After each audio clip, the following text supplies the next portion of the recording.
makapangyarihan nga yung pamilya nila. Ano? Laban tayo. Like kamag-anak nila yung chief of police. Tapos yung kaibigan nila at tatay nun, may-ari ng eskwelahan. Yung isa naman, nanay niya, judge. Parang lahat hawak nila, like eh. E di mag-isip tayo ng ibang paraan.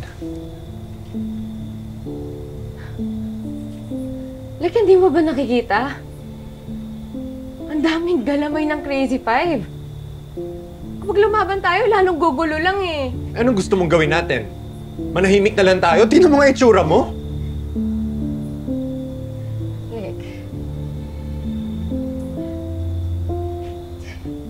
huwag na lang tayo magsumbong. Iiwas na lang ako. Ha? Amira, paano kung ulitin nila? Ayokong isang araw sa ospital na lang kita makita. Gusto naman ako, baka mag-away lang tayo dito eh. Like, huwag mo nang isipin yun.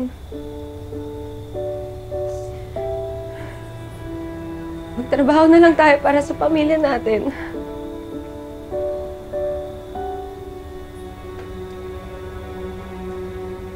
Adyo lang ng adyo.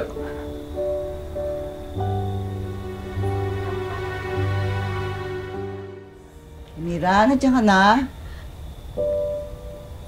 La! Amira, Amira, ano nangyari sa'yo? La! Bakit ka?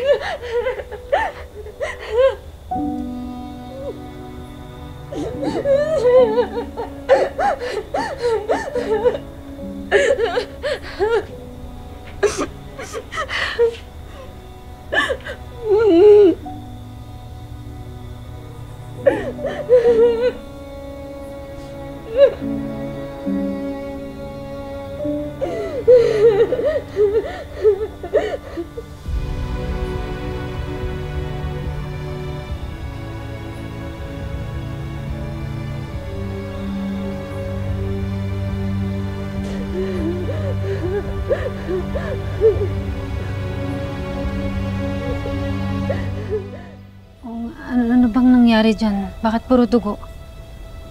Talaga yung kamay ko sa blender eh. Ha?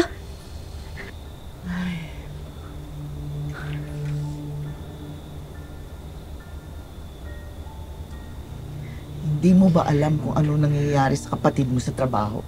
Pinag-iinitan siya ng ilang estudyante ron.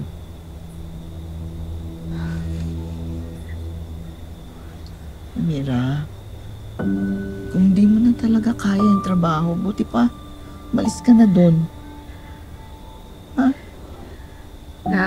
Tatapusin ko na lang mo yung kontrata ko para hindi ako magkaroon ng problema sa agency. Kulang-kulang na 6 na buwan na lang yun eh. Agency ba talagang dahilan? Ha? La. Alam ko naman pong gusto niyong itanong kung si nanay ba talaga yung dahilan kung bakit ayaw umalis ni Amira sa USAM.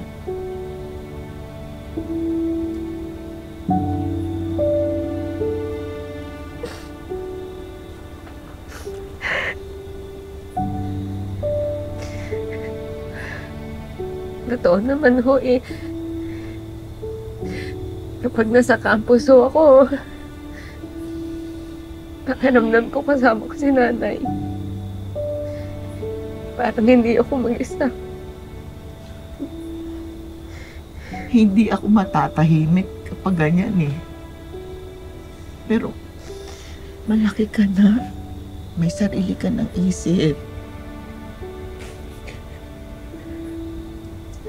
Ikaw naman, Rose, ate ka. Malayo kami ng tatay mo eh. Alalayan mo naman itong kapatid mo.